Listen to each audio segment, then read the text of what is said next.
नमस्कार। एक मुलाकात कार्यक्रम में आप सभी दर्शकों का हार्दिक स्वागत, अभिनंदन।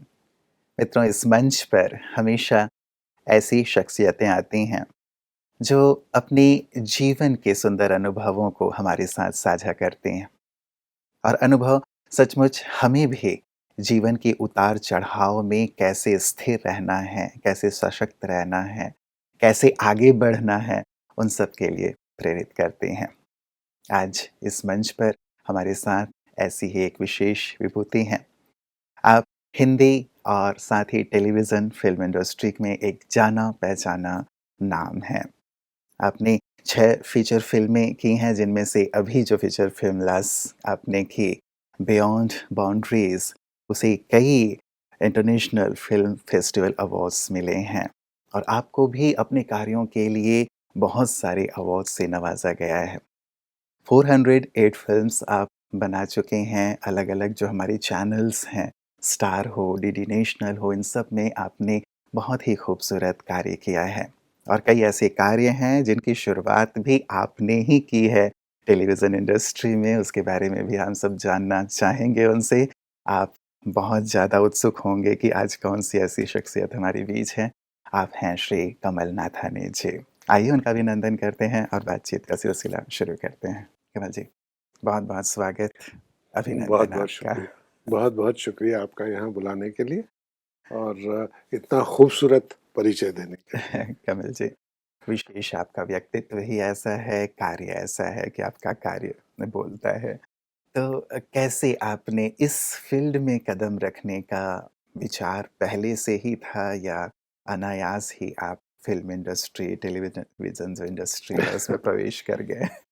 ये एक्चुअली बहुत ही एक अनएक्सपेक्टेड मूव था क्योंकि हमारे पूरे परिवार में, पूरे ख़ानदान में कभी किसी ने सबने सरकारी नौकरियाँ की। जी। मिडल क्लास फैमिली से हम लोग थे। तो कोई भी इस टाइप की इंडस्ट्री में और ख़ास करके उस वक़्त जब मैंने शुरू किया 80s में तो इसको बहुत ज़्यादा अहमियत नहीं दी जाती थी। जी। तो it was like a accident. मैं एयर फ़ोर्स जॉइन करना चाहता था। हुँ, मुझे हुँ। यूनिफ़ॉर्म पहनने का बहुत शौक था और मैं इंडियन एयर फ़ोर्स के शॉर्ट सर्विस कमीशन में सेलेक्ट भी हुआ। लेकिन फाइनल मेरिट लिस्ट में नहीं नाम आ पाया तो थोड़ा-सा डिप्रेस था। तो मैं बॉम्बे अपनी सिस्टर के पास आया था। वहाँ किसी एक प्रोड्यूसर हैं गुल आनंद, उनसे मुलाकात हुई एक पार्टी में। तो उन्होंने पूछा, यार तुम यंग लड़के हो, 19-20 साल के, हुँ। माशाअल्लाह अच्छे दिखते हो, तो फ़िल्म इंडस्ट्री क्यों नहीं जॉइन करते? मैंने कहा मुझे तो कुछ नहीं आता, हम तो दिल्ली के भई गवर्नमेंट सरकारी स्कूल के पढ़े हुए लड़के थे। तो उसने बोला कल आप ऑफ़िस आओ। जी। तो एक कमाल का अनुभव था जब मैं अगले दिन उनकी ऑफ़िस गया, तो ये बड़े-बड़े उनके ऑफ़िस में पोस्टर्स अमिताभ बच्चन के, धर्मेंद्र के, मिथुन चक्रवर्ती के। तो मुझे दिल्ली का एक नॉर्मल लड़का जब इतनी बड़ी ऑफ़िस में गया तो हैरान हुआ और उन्होंने बोला कि बस आप आज से जॉइन करो, अच्छा। हमें तो आप जैसे यंग लड़कों की ज़रूरत है और आप इमीडिएटली जॉइन करिए। हुँ, हुँ। तो मैंने कहा ठीक है। इस तरीके से मेरी इस इंडस्ट्री में शुरुआत हुई। हुँ, हुँ। फिर वो फ़िल्म एक्सपोर्टर्स थे। उन्होंने कहा कि आप फ़ॉरेन जाएँगे तो आपको वहाँ पे फ़िल्में मैं आपको लेगोस में पोस्ट करता हूँ। मैंने कहा ठीक है।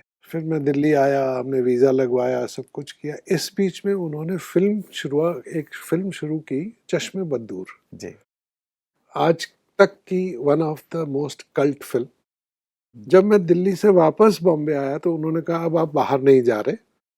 आप इस फ़िल्म को मेरी तरफ से जाकर, दिल्ली के लड़के हैं, दिल्ली के कॉलेज स्टूडेंट हैं, सारी फ़िल्म दिल्ली में शूट होनी है, हुँ। ये इतना अमाउंट है, ये 35 आदमी है, इसको आप 30 दिन में फ़िल्म शूट करके लेकर आइए। सो अच्छा। That was my first exposure कि करेक्ट। किसी इंसान ने मेरे को बिना कुछ ज़्यादा जाने हुए, 1 महीने की हमारी मुलाकात थी, उन्होंने मेरे पर इतना बड़ा विश्वास किया और हुँ, मेरे हुँ। को इतनी बड़ी ज़िम्मेदारी दी कि इतनी बड़ी फ़िल्म को मैं कुछ पैसे बचा के भी गया, जी। 2 दिन पहले भी ख़त्म की और फ़ारूक शेख, दीप्ति नावल, सईद जाफ़री, इतने बड़े-बड़े कलाकारों के साथ वो फ़िल्म आज तक की one of the most successful बिल्कुल। कल्ट फ़िल्म है। इस तरीके से मेरी कम से कम फ़िल्म इंडस्ट्री में शुरुआत हुई। शुरुआत ही बहुत ही धमाकेदार रही हाँ, आपकी, मतलब शानदार सी।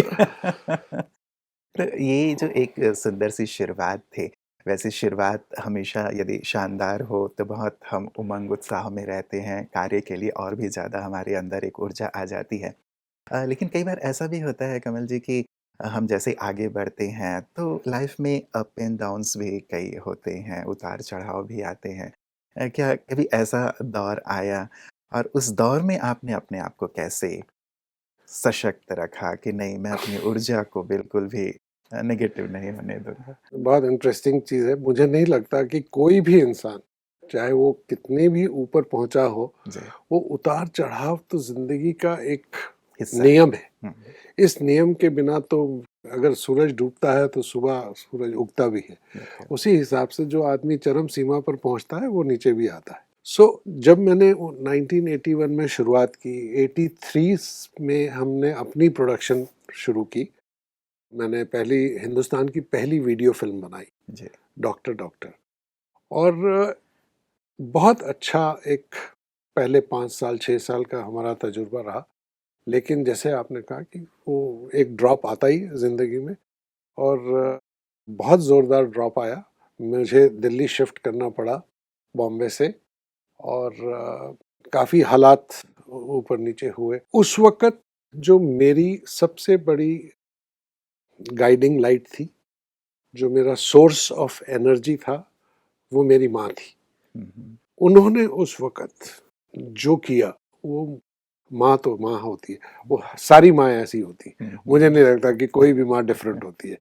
तो वो जिस सपोर्ट की तरह मेरे साथ खड़ी रहीं, हुँ, और वो 3, 4, 5 साल जब मैं दिल्ली में वापस अपने आप को रिवाइव किया, और दिल्ली में फ़िल्म इंडस्ट्री को वापस लॉन्च करने का श्रेय मैं कह सकता हूँ कि मैं ले सकता हूँ, हुँ, हुँ, क्योंकि मैंने वहाँ उतना काम किया, टेलीविज़न से लेकर, फ़िल्म से लेकर, डॉक्यूमेंट्री से लेकर, कि बॉम्बे की फ़िल्म इंडस्ट्री, बॉम्बे की टेलीविज़न इंडस्ट्री में पहला प्रोडक्शन हाउस दिल्ली का था, जिनकी क्वालिटी बिना किसी के रिजेक्ट नहीं होती थी और हुँ, इमीडिएटली एक्सेप्ट होती थी। जी, जी। So mother was my source, hmm, hmm, mother was my energy, hmm, and she gave me that calmness, कि एक ज़िंदगी में जो उतार-चढ़ाव है उसको किस तरह से आदमी बैलेंस करे, जी, जी, बहुत ज़रूरी। क्योंकि 20-22 साल का एक आदमी में बहुत ऊर्जा होती है, बहुत एनर्जी होती है, बहुत कुछ करना चाहता है, जी, जी। लेकिन कई बार ज़्यादा छलांग मारने से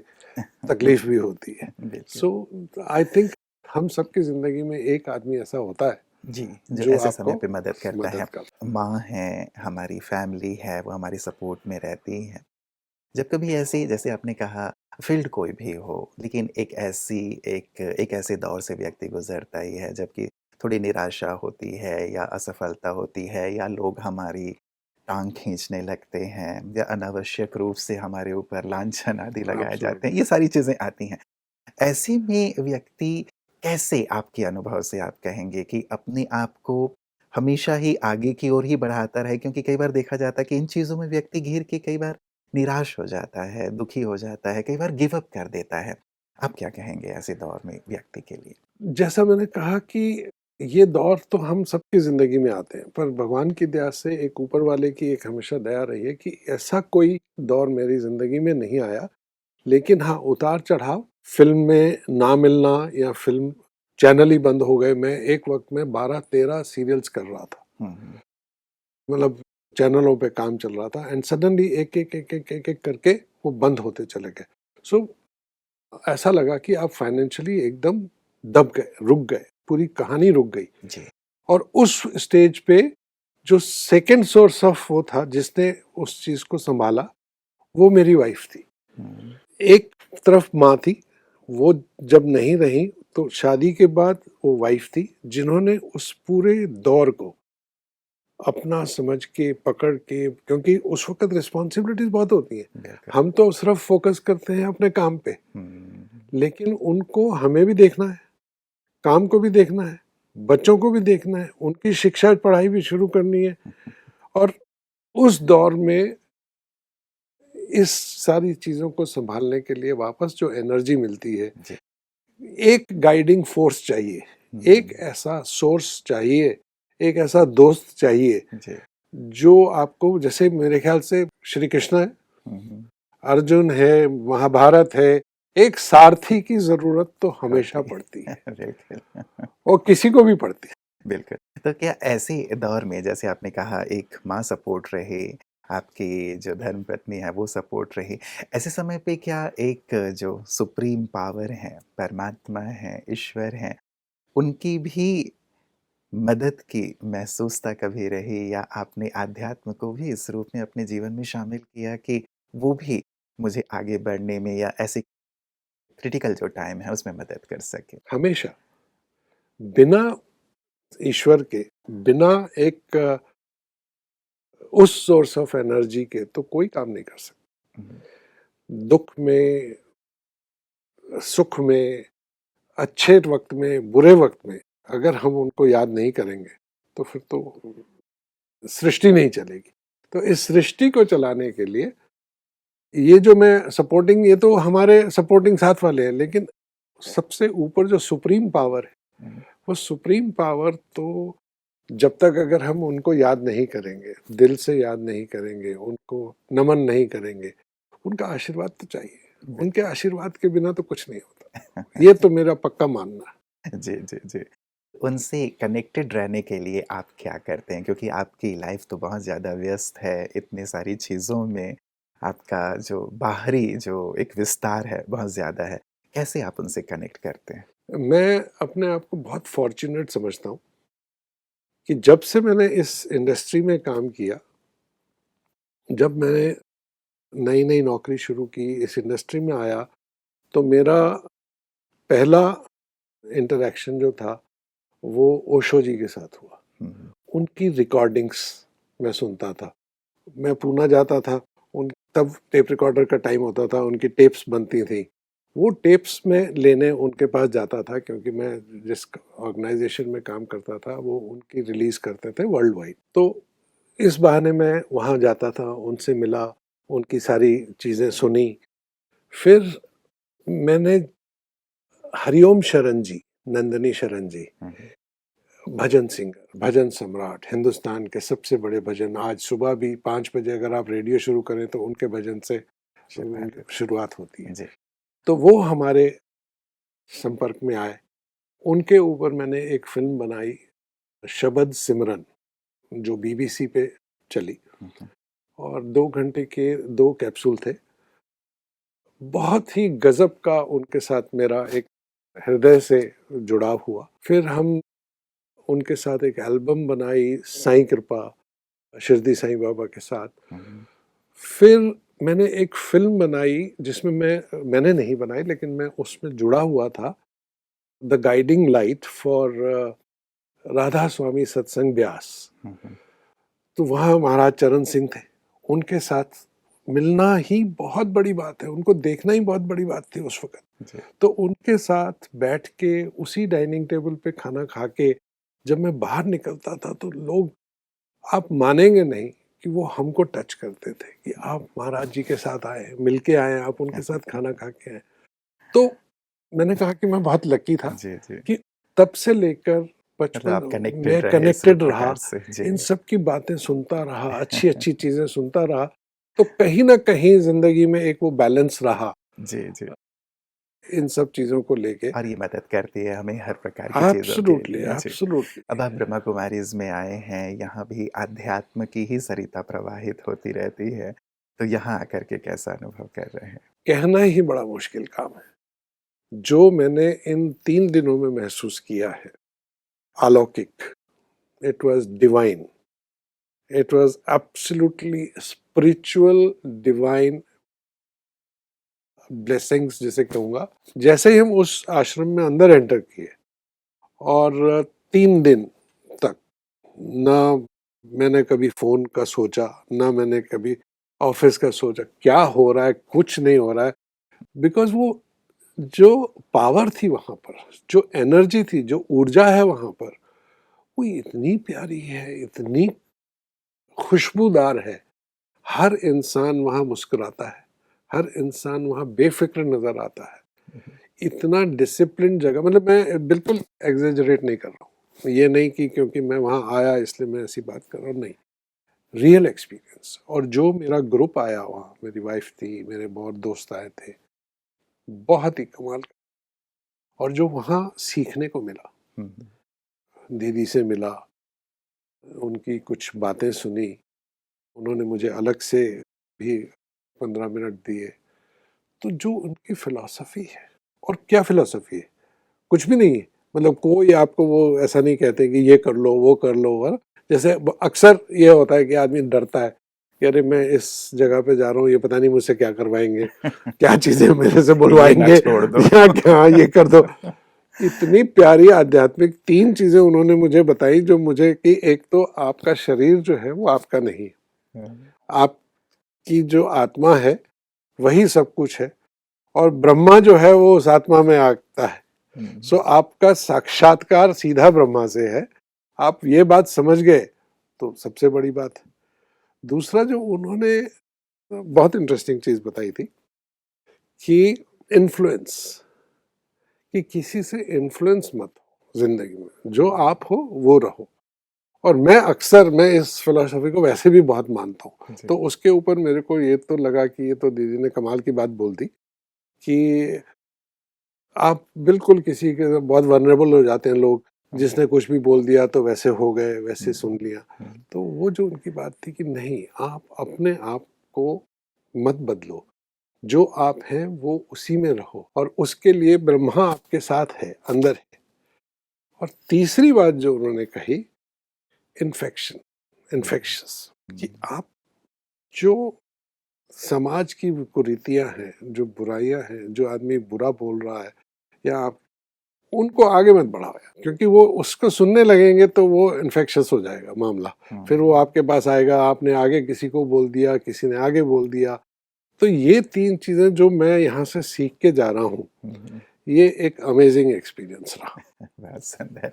और सचमुच ये बहुत ही गहरी सी बात है और अपने जीवन में लाने वाली बात है, बिल्कुल। क्योंकि सबके लिए फ़ायदेमंद। एक विशेष चीज़ जो खास करके कॉन्फ्रेंस रखी गई थी कि जो परम कलाकार हैं, आप कला के क्षेत्र से जुड़े हुए हैं, और परम कलाकार के साथ एक जुड़ाव तो कलाकार का होता ही है।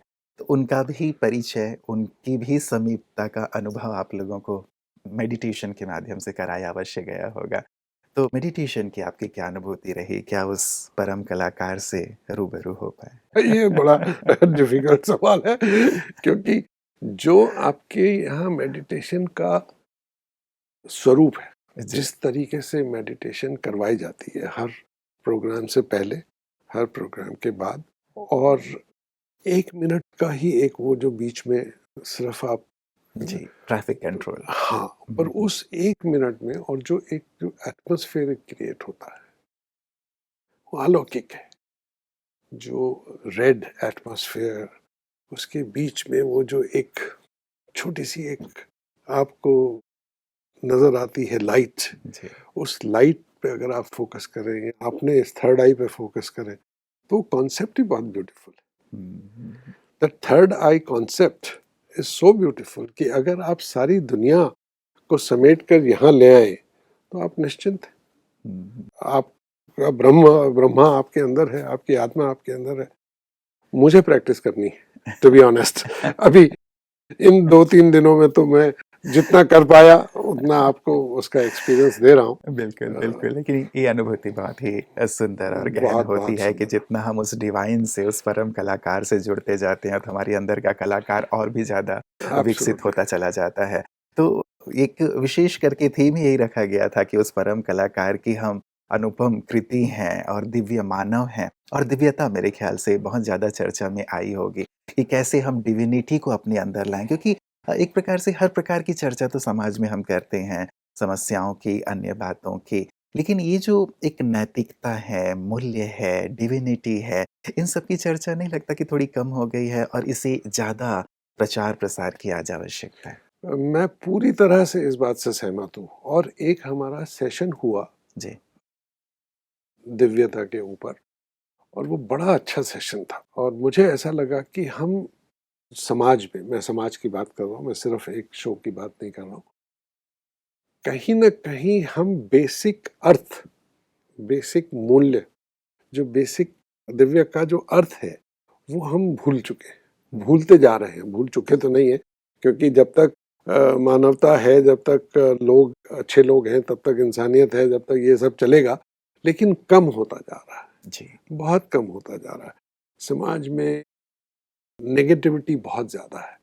उसको बदलने के लिए जो पॉजिटिविटी है, करुणा है, दया है, प्रेम है, सेवा है, ये भाव कम होते जा रहे हैं। और इसके ऊपर मैंने एक मुझे लगा कि लोगों को बात बहुत पसंद आई थी कि कहीं न कहीं हम खुद ज़िम्मेदार हैं।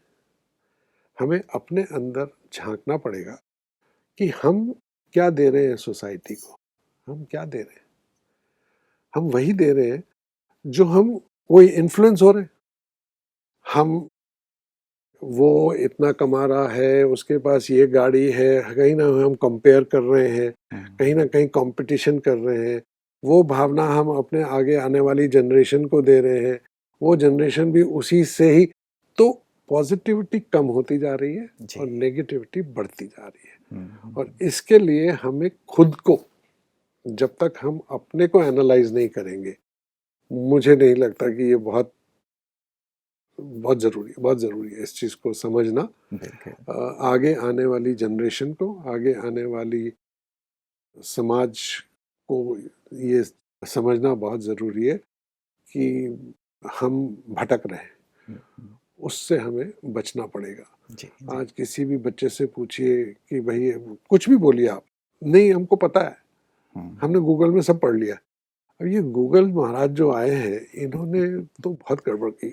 जी, जी, जी। तो ये जो एक सुंदर अनुभूति, ये जो आपके अंदर की एक आवाज़ है, और मुझे लगता है सभी जो जागरूक आज इंसान हैं, उनके भी अंदर से यही आवाज़ आती होगी कि ये जो हमारी एक रूट है, हमारी जो आध्यात्मिक संस्कृति है, हमारी कल्चर है, वो वास्तव में हमें प्राण देने वाली है और हमें हरा-भरा रखने वाली है। तो इसके लिए क्या कुछ विशेष आप करेंगे, क्योंकि आप ऐसे फ़ील्ड में हैं जहाँ पे आप सुंदर निर्माण कर सकते हैं, चेतना ला सकते हैं, जागृति ला सकते हैं। तो कुछ ऐसा विचार आया कि अब जाके कुछ ये तो मैं ज़रूर करूँगा? बहुत अच्छा थॉट है जो आप कह रहे हैं, और मैं इस पे बिलीव भी करता हूँ, मैं इस पे यकीन भी करता हूँ। और जितना हमारे हाथ में है वो हम डेफिनेटली करेंगे, एक जो हम कर सकते हैं। क्योंकि देखिए, हर युग में, हर 100 साल में, 50 साल में, 500 साल में, ये जो चीज़ें हैं, इन बुराइयों से लड़ने के लिए कोई ना कोई तो हमेशा एक महापुरुष पैदा होता ही है। जी। चाहे वो आप बुद्धा ले लीजिए, चाहे वो महात्मा गांधी ले लीजिए, चाहे आप वो मदर टेरेसा ले लीजिए। ऐसा लगता है कि ये लोग महापुरुष इसीलिए बोला गया। हुँ, तो हर पुरुष तो महापुरुष नहीं बन सकता, हुँ, ये बात तो पक्का है, ठीक है ना? तो अगर हर पुरुष सिर्फ पुरुष ही बन जाए, हुँ, वो अगर अपनी ये छोटी-छोटी चीज़ों को समझ जाए, और ये महापुरुष हर थोड़े-थोड़े वक़्त में आकर हमें वो शिक्षा और दीक्षा देते रहें, तो मेरे ख़्याल से समाज जो है, वो बदलता जाएगा, चेंजेस होती जाएँगी। बिल्कुल। हमारे हाथ में जो है, हम अच्छी कहानियाँ लिखें, हुँ, हम अच्छा समाज को वो तस्वीर दिखाएँ, जो हम देखना चाहते हैं। जी। हम ऐसी फ़िल्में बनाएँ, जो हम परिवार के साथ देख सकें। हुँ, हुँ, हुँ। उसमें वायलेंस कम हो, उसमें अश्लीलता कम हो, उसमें मैसेज हो। जी, जी। और मैं ये नहीं कह रहा हूँ कि आप मतलब सिर्फ मैसेज वाले, एंटरटेनमेंट हो। हुँ, हुँ, हुँ। जैसे जिन सिनेमा से मैं जुड़ा हुआ हूँ, मैं चश्मे बदूर से लेकर, अर्थ से लेकर, बहुत फिल्में हैं, बहुत बिल्कुल, फिल्में हैं। बिल्कुल। उन सब में एक अर्थ है, एक हाँ, संदेश है। संदेश तो है। इस प्रकार के संदेश युक्त भी नैतिकता और कुछ इस प्रकार के जो मूल्य हैं हमारे, उनसे जुड़े हुए ज़रूर ही संदेश युक्त चीज़ें तैयार की जाएँ, ताकि लोगों तक भी ये बहुत चीज़ें बड़ी पहुँचें ज़िम्मेदारी है। और एक परिवर्तन आए, क्योंकि परिवर्तन की ज़िम्मेवारी तो हमें उठानी ही होगी। ठीक है, महापुरुष अपना कार्य करेंगे, लेकिन पुरुषों को भी अब पुरुषों दिव्य को भी पुरुष ज़रूर बनना होगा, ताकि वही हम एक तो। परिवर्तन की ओर बढ़ें। तो विशेष करके कमल जी, ख़ास करके यदि मैं कहूँ कि यहाँ के जो अनुभव जो आप लेकर के जा रहे हैं, यदि इन अनुभवों को 3 शब्दों में आप बाँधना चाहें, तो वो 3 शब्द क्या होंगे? मन की शांति, जो मैं लेके जा रहा हूँ अपने साथ, वो है मन की शांति। और एक ऐसी सोच, जो अभी आपका आखिरी सवाल था कि हम क्या कर सकते हैं, इस पूरे के पूरे हमारा कंट्रीब्यूशन क्या हो सकता है, ये सोच के ऊपर मजबूर कि हमें सोचना ज़रूरी है कि अगर हम अच्छा समाज चाहते हैं, अपने आसपास पॉजिटिविटी चाहते हैं, तो हमें पॉजिटिव बनना पड़ेगा। हमें पॉजिटिव बनाने के लिए जो ये है कि हमारे शरीर से ज़्यादा इम्पोर्टेंट हमारी आत्मा है। So we have to look into ourselves. That is what I think. बहुत सुंदर, बहुत अच्छा लगा कमल जी आप यहाँ आए और इतनी सुंदर-सुंदर बातें आपने हमारे साथ साझा की हैं। यहाँ भी आपने बहुत सुंदर अनुभव किए हैं और इन अनुभवों को लेकर के आप निश्चित रूप से जो विचार लेके जा रहे हैं, उन विचारों को आगे हम बहुत सारे कार्यक्रमों में देखेंगे, ऐसी हमें पूरी-पूरी आशा है, उम्मीद है। आप ऐसे ही समाज के लिए, देश के लिए सुंदर से सुंदर कृतियों का निर्माण करते रहें, सब में जागरूकता लाते रहें। ऐसी हमारे हृदय से बहुत-बहुत शुभकामनाएँ आपको। दिल से धन्यवाद। बहुत-बहुत शुक्रिया। चलिए, थैंक यू। मित्रों बहुत ही सुंदर और जीवनोपयोगी बातें मैं कहूँगा। कई बार हम केवल अपने तक ही सीमित रहते हैं, लेकिन हम समाज की एक इकाई हैं और हम जो भी करते हैं समाज उससे प्रेरित होता है, समाज उससे प्रभावित होता है और समाज में कुछ हो रहा है तो उसकी ज़िम्मेवारी हम सबको भी अवश्य उठानी चाहिए। और इसमें आध्यात्म बहुत मदद करता है कि हम अंदर से उस सोच को विकसित कर पाएँ, उस चैतन्यता को विकसित कर पाएँ जिसकी आवश्यकता हमें भी है और समाज को भी है। तो क्यों ना एक कदम हम अध्यात्म की ओर अवश्य बढ़ाएँ, आत्मचिंतन की ओर अवश्य बढ़ाएँ ताकि एक आत्म परिवर्तन से हम समाज को एक परिवर्तन की दिशा दिखा पाएँ। और मुझे ऐसा लगता है कि व्यक्ति यदि स्वयं को एक दिव्य पुरुष बना लेता है, स्वयं में यदि एक सकारात्मक परिवर्तन ले आता है, तो वो परिवर्तन समाज में भी परिलक्षित अवश्य होता है। तो ज़रूर इस पर गहराई से विचार कीजिएगा और एक नए मेहमान के साथ पुनः आपसे जल्द मुलाकात होगी। इस वादे के साथ नमस्कार।